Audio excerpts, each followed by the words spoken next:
Bismillahirrahmanirrahim. Assalamualaikum warahmatullahi wabarakatuh. Berita Al-Hijrah 12 Januari bersama saya Nazirah Syaringat. Kita saksikan tajuk utama malam ini. Tiada kes positif COVID-19 di pelancong Cina.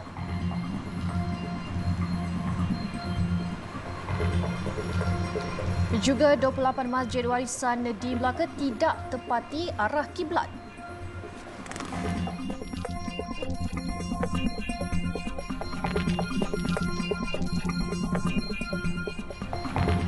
Rancangan Malaysia ke-12 RMK-12 yang kini memasuki separuh penggal pelaksanaan akan memberi tumpuan kepada projek yang memberi fokus kepada kebajikan rakyat. Perdana Menteri Datuk Seri Anwar Ibrahim berkata, tumpuan RMK-12 dan seterusnya tidak akan memberi fokus berlebihan terhadap projek-projek mega. Beliau berkata keperluan dalam RK seterusnya akan beralih daripada projek-projek besar kepada projek pendidikan, kesihatan dan berkepentingan rakyat. Datuk Seri Anwar berkata kerajaan perpaduan diterajuinya komited untuk membantu golongan B40. Ketiganya saya sebut tentang keperluan kita dalam rancangan Malaysia yang akan kerajaan suku penggal ni, atau setengah penggal ni, ialah untuk memastikan tumpuan kita itu beralih daripada projek-projek besar, projek mega kepada projek pendidikan, kesihatan dan kebajikan rakyat, dan termasuklah tempatan banjir. Tambah beliau, kerajaan perpaduan juga akan menerapkan tema rahmah dalam program-program bantuan rakyat. Sehubungan itu, beliau mengambil sikap terbuka untuk bekerjasama dengan semua kerajaan-kerajaan negeri termasuk yang diterajui pembangkang demi kelancaran projek berkepentingan rakyat. Beliau berkata demikian selepas mengadakan perjumpaan dengan ketua-ketua jabatan dan pegawai agensi Kerajaan Persekutuan Terengganu di Kuala Nerus hari ini. Terdahulu, Datuk Seri Anwar memulakan lawatan rasmi pertamanya di Terengganu dengan menghadap Sultan Terengganu, Sultan Mizan Zainal Abidin di Istana Syarqiyah, Kuala Terengganu. Kenderaan rasmi membawa Perdana Menteri dilihat memasuki perkarangan istana pada jam 10.27 pagi tadi. Ini kali pertama beliau menghadap Sultan Terengganu sejak dilantik sebagai Perdana Menteri ke-10. Tiada kes positif COVID-19 dikesan dalam kalangan lebih 7,000 pelancong Cina yang tiba di Malaysia sejak Ahad lalu. Menteri Kesihatan Dr. Zaliha Mustafa berkata, pihaknya sentiasa mengambil langkah bagi memastikan setiap pelancong yang tiba di negara ini melalui proses saringan COVID-19 bagi mengesan mereka yang bergejala. So kita dah mula menerima ramai masukan dari pelancong Cina, ya. Jadi pada hari pertama saja 8 hari bulan hari itu kita telah menerima lebih kurang 4,000 pelancong, lebih 4,000 pelancong, dan hari-hari seterusnya. Jadi yang terakhir jumlah yang kita jumlah pelancong itu melebihi daripada 7,000 dan tiada langsung kes jangkitan ataupun yang bergejala yang kita kesan di pintu masuk. Jadi itu adalah satu orang kata status yang sangat baiklah. Beliau berkata demikian pada sidang media ketika hadir pada majlis penyerahan projek Hospital Pendang antara Kementerian Kejeraya yang diwakili menterinya Datuk Seri Alexander Nantalinggi dan KKM. Turut berangkat Tunku Mahkota Kedah, Tunku Syazuddin Arif Sultan Salihuddin, mengulas berkaitan cadangan supaya Malaysia menutup pintu sempadan susulan varian baharu COVID-19. Dr. Zaliha berkata ia tidak perlu dilakukan. Ini kerana bilangan kes positif COVID-19 ketika ini adalah terkawal berikutan kesedaran orang ramai mengenai pandemik itu yang semakin tinggi ketika ini. Dan ini pula susulan arahan penutupan kilang air batu yang menjadi pembekal utama di Kompleks Lembaga Kemajuan Ikan Malaysia LKIM Kemunting di Kuantan. Rata-rata pengusaha bot nelayan dan pemborong ikan di kompleks berkenaan mengeluh bekalan air batu yang penting itu berkurangan. Kilang air batu milik Persatuan Nelayan Kebangsaan Nikmat yang terletak bersebelahan kompleks LKIM itu dikenakan tindakan sita oleh Kementerian Kesihatan Malaysia KKM sejak 23 Disember tahun lalu kerana terdapat pencemaran dalam ais blok.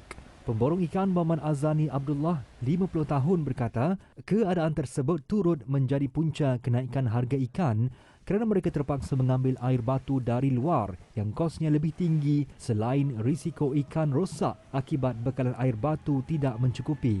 Jelasnya, ice cube kurang sesuai digunakan untuk menyimpan ikan berbanding air batu jenis blok yang lebih tahan lama dan tidak mudah cair. Naik harga lah ikan naik. Musim lagi. Air batu pun naik harga pula. Batu payah. Tu jadi ikan dia mahal sikit tu. Air batu kos tinggi. Tahu tak, ada tak dia maklum sampai bila? Tak pasti bila, tak pasti. Tak tahu sampai bila. Maknanya kalau dalam masa seminggu dua ni memang akan ada masalah lah. Yang masalah air batu lah sini.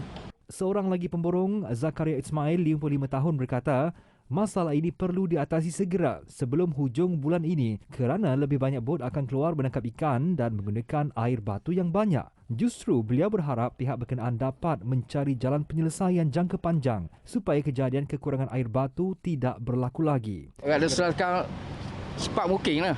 Sebab nak air batu bayar ni. Semua bot laut pun nak air batu. Kita yang isi ikan pun nak air batu. Kat kilap tu BA lagi baru air batu. Dia tak isi sikit-sikit. Beratus batang.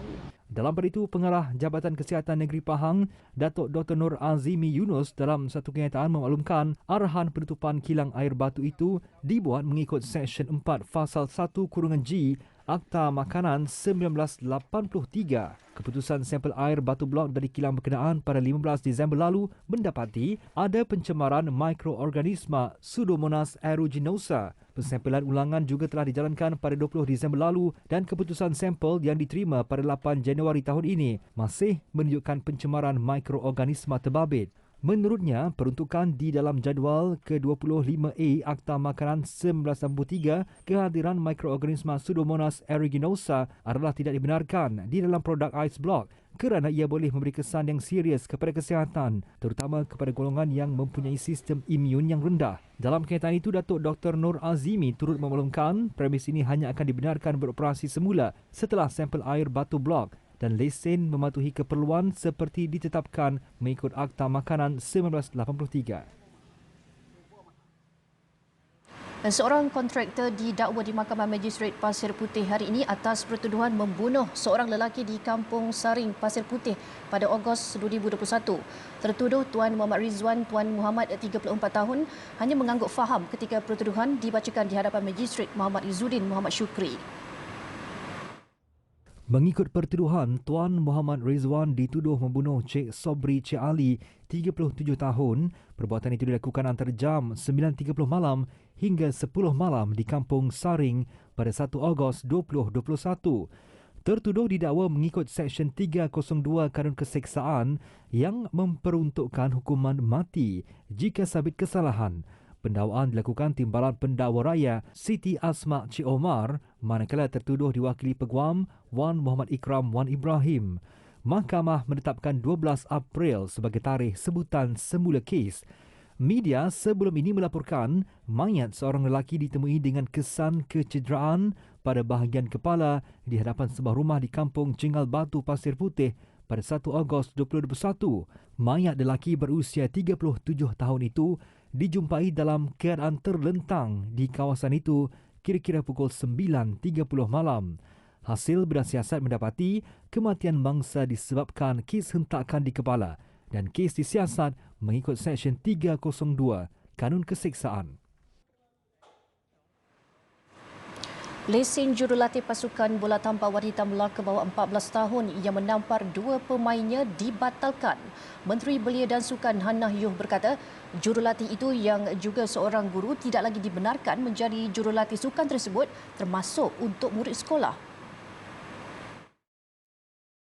Menurut Hana, Majlis Sukan Negara dan Persatuan Bola Tampar Malaysia MAVA telah memuktamadkan siasatan insiden itu dan sebulat suara memutuskan jurulatih itu sepatutnya hilang kelayakan menjadi jurulatih. Menurutnya, jurulatih itu telah ditarik balik sijil kejurulatihan bola tampar tahap 1 sukan spesifik oleh MAVA. Jelas beliau lagi, keputusan ini tidak berunsur peribadi, sebaliknya sebagai pengajaran agar ia tidak berulang. Kementerian Belia dan Sukan KBS dan Kementerian Pendidikan KPM berpendirian senada dengan MAVA membatalkan lesen jurulatih itu. Jurulatih terbabit Saiful Hadi Amar, 44 tahun, sebelum ini telah membuat permohonan maaf secara terbuka dan sedia berdepan tindakan susulan kejadian itu yang berlaku ketika kejohanan di Johor pada 14 hingga 16 September tahun lepas tular baru-baru ini.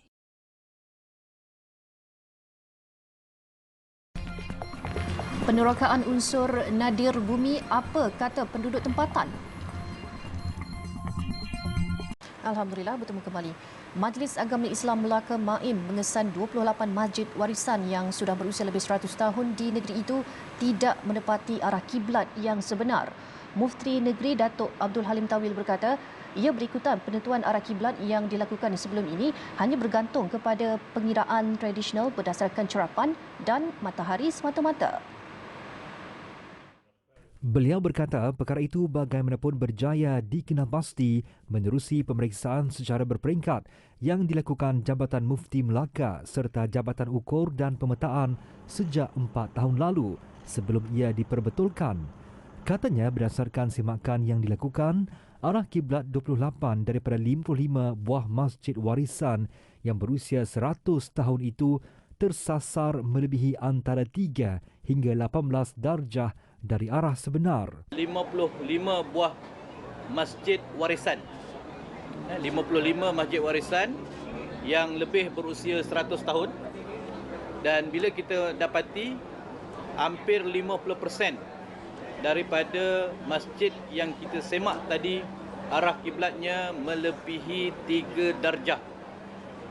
Ada yang sampai 18 darjah tersasar daripada arah kiblat sebenar.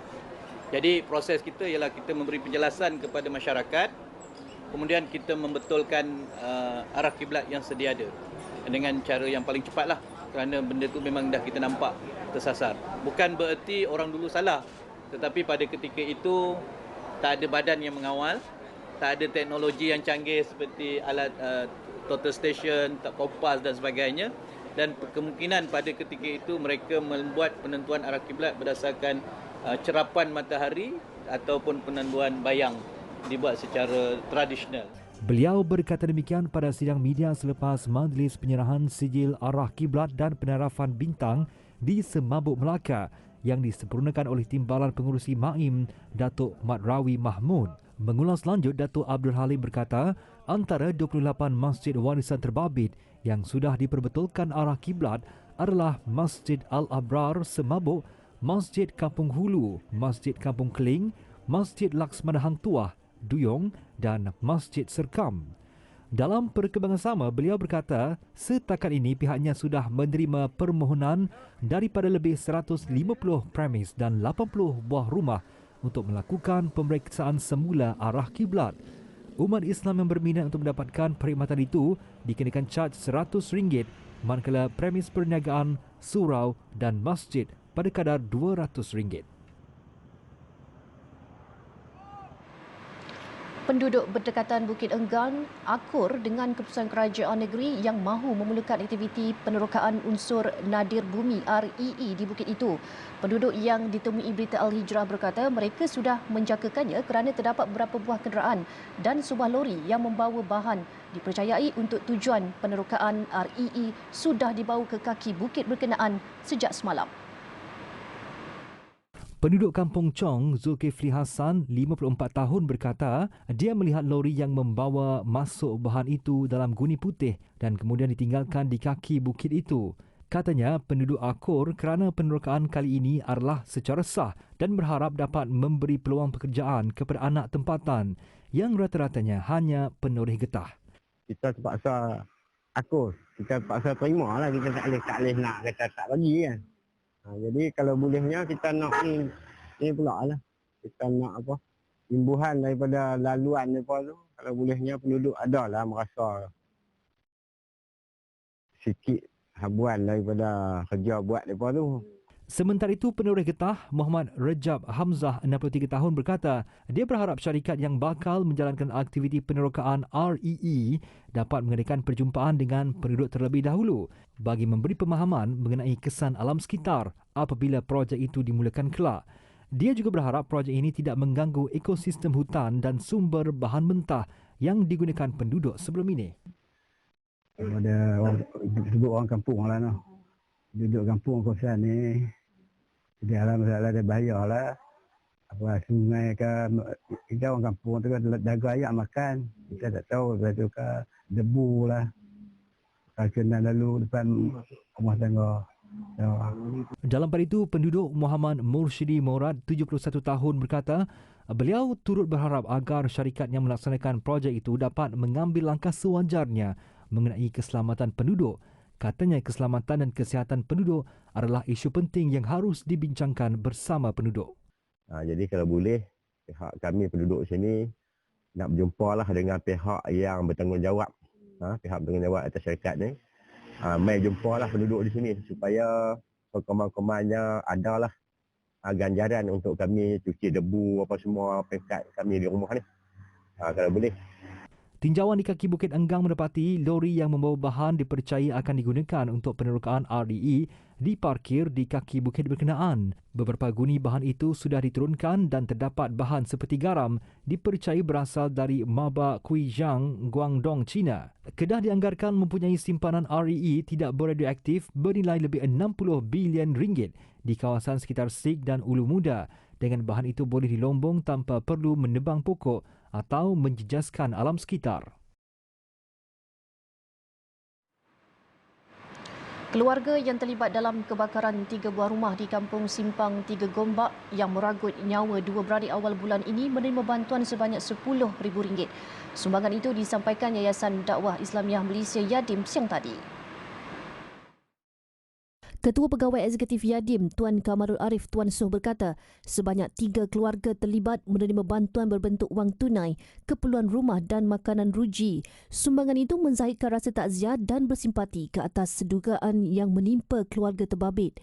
Selain itu, ia juga adalah salah satu misi bantuan bencana dalam program Dakwah Yadim. Bantuan pada hari ini yang kita bagi, kalau kita campur antara cash dengan nilai barangan yang kita berikan, ia sekitar dalam RM10,000 lah. RM10,000 yang kita bagi. Dia sebenarnya sebab kita dalam misi bantuan banjir sebenarnya. Jadi bantuan tu memang kita dah ready dah di pejabat. Jadi bila kita turun tu kita menyampaikan bantuan. Cuma kita akan tambah berdasarkan keperluan. Sebab ada mangsa ni dia ada anak sekolah. Jadi perlukan kepada beg sekolah. Jadi kita dapatkan beg sekolah. Yadim memang kita dah ada ready dah untuk bagi bantuan dalam bentuk macam tu lah. Dalam majlis ziarah di Balai Bomba Sukarela Gombak, Kampung Tanggut, Batu Cave siang tadi, keluarga yang terlibat masih dalam keadaan terkejut dan trauma. Ada yang kehilangan 2 anak sekaligus dan ada yang tinggal sehelai sepinggang. Menceritakan detik cemas insiden berkenaan, salah seorang mangsa berkata, tragedi itu membuatkan mereka terpaksa memulakan kehidupan baru. Ini kerana mereka hanya sempat menyelamatkan diri dan beberapa dokumen penting sahaja. Tu syukur alhamdulillah sangat. Masa ni banyak sangat NGO yang mengulurkan bantuan dari segi barangan-barangan keperluan, sebab saya keluar selai sepinggang kan. Ada yang bagi baju seluar, itu kelengkapan dapur. Ada yang bagi dari segi dari bentuk duit RM1 kan. Kewangan kan. Makna boleh support balik nak menapak nak mulakan hidup baru kan. Tu lagi pihak Yadim pun ada datang bantu. Syukur alhamdulillah. Menurut Wakil Ketua Kampung berkenaan, sokongan dari NGO dan masyarakat berterusan membuktikan keprihatinan mereka terhadap nasib mangsa. Dia berharap bantuan itu akan berterusan bagi membela nasib mangsa. Lebih-lebih lagi keluarga yang terlibat adalah dalam golongan B40. So far bantuan semasa ke semasa memang berterusan, masih lagi datang dan masih lagi hadir untuk membantu mangsa itu sendirilah. Sekarang ni saya ingat tak kurang daripada 15 ke 20 daripada luar, daripada dana-dana orang yang datang hadir untuk membantu masa setakat ni lah. Terdahulu negara digemparkan dengan kejadian tragis menimpa dua beradik selepas ditemui rentung dalam kebakaran di sebuah rumah teres di Jalan Dewan Simpang 3, Kampung Tanggut. Menurut pengarah Bomba Selangor Datuk Nur Azam Khamis, pihaknya menjumpai dua mangsa kanak-kanak Nur Syazza Alfisha 9 tahun dan adik lelakinya Muhammad Al-Qayyum Muhammad Faizan yang berusia 6 tahun dalam kediaman tersebut selepas usaha memadam api dilakukan. Difahamkan kedua mangsa tidak dapat menyelamatkan diri kerana pintu grill berkunci serta ibu bapa mangsa keluar rumah ketika kejadian.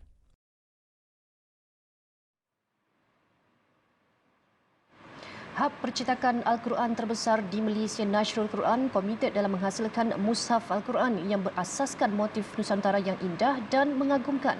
Ia bagi menarik umat Islam mendekati, memahami dan mengamalkan kitab suci Al-Quran.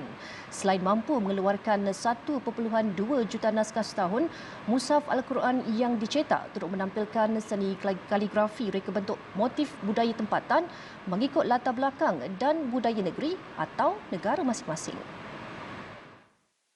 Pengerusi Eksekutif Yayasan Restu Datuk Abdul Latif Mirasa berkata usaha ini dilaksanakan bagi mendekatkan umat Islam kepada Al-Quran. Selain itu, beliau turut mengajak umat Islam untuk berwakaf terutama menjelang bulan Ramadan untuk mengambil berkat dan kelebihan berinfak di bulan mulia itu. Matlamat kita yang besar sekali bagaimana nak mendekatkan Quran dengan masyarakat kita. Bagaimana kita nak bagi orang bukan Islam juga faham keindahan Quran. Pengisian Quran. Itu matlamat besar kita. Yang kedua, kita nak pastikan supaya di peringkat umur kita yang makin lama makin meningkat ni, kita sebagai orang Islam, kita ni kelab Islam lah.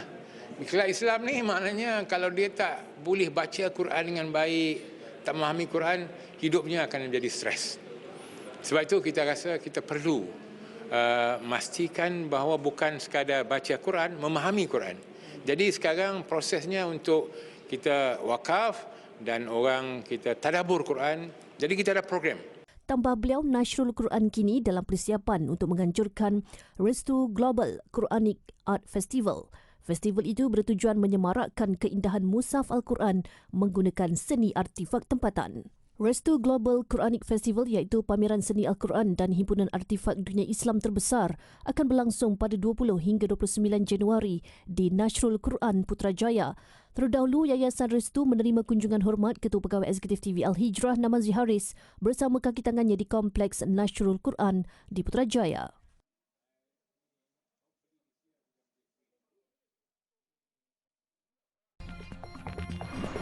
Selepas ni, lelaki rempuh lobi hotel dengan kereta. Laporan luar negara, seorang lelaki nekat merempuh lobi sebuah hotel di Lujiazui, China dengan kenderaan yang dipandunya. Lelaki yang dikenali sebagai Chen, 28 tahun itu difahamkan bertindak sedemikian selepas bertengkar dengan kaki tangan hotel berhubung komputer ribanya yang hilang semasa menginap di hotel berkenaan. Kejadian yang berlaku di Jinling Purple Mountain Hotel itu tular di media sosial dan mendapat pelbagai reaksi. Berdasarkan rakaman video, Chen dilihat telah memandu kenderaannya jenis SUV secara melulu dan merempuh pintu masuk hotel sebelum memasuki lobi. Chen bagaimanapun cuba untuk memandu keluar menerusi pintu masuk namun gagal. Kaki tangan hotel dilihat memukul kenderaan tersebut dan mengarahkan Chen untuk keluar dari keretanya. Menurut polis tempatan, kaki tangan memaklumkan bahawa komputer riba Chen telah dicuri dan ditemukan semula di kawasan luar hotel. Susulan insiden tersebut, Chen telah ditahan polis tempatan untuk siasatan lanjut. Sementara itu, di Taipei, 2 penumpang cedera selepas sebuah alat pengecas mudah alih atau power bank terbakar dalam sebuah pesawat yang sedang menuju ke Singapura. Menurut jurucakap syarikat berkenaan, penerbangan Scoot TR993 yang berlepas dari lapangan terbang Taiyuan Taipei itu kembali semula ke pintu masuk selepas powerbank milik salah seorang penumpang menjadi terlalu panas dan terbakar ketika pesawat itu sedang berlepas. Katanya pemilik powerbank dan rakannya mengalami kecederaan ringan di mana jari mereka melecur.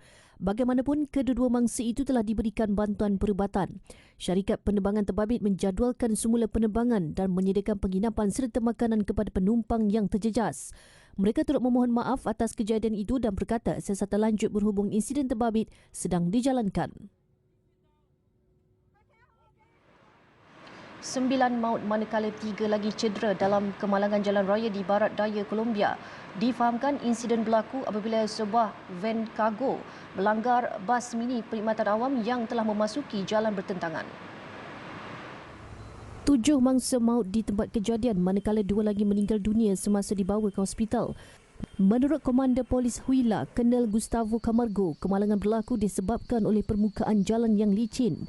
Susulan insiden tersebut, jalan di kawasan sekitar telah ditutup untuk laluan kenderaan lain dan Gustavo mengingatkan agar pemandu mematuhi had laju yang ditetapkan memandangkan musim hujan ketika ini.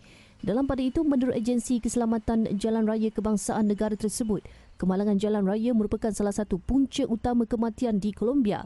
Pada tahun 2022, sekurang-kurangnya 7,200 maut akibat kemalangan jalan raya. Dengan itu, sekian berita Al-Hijrah. Jangan lupa berita Al-Hijrah turut berada di pelbagai platform media-media sosial seperti Facebook, Twitter, YouTube, Instagram dan TikTok.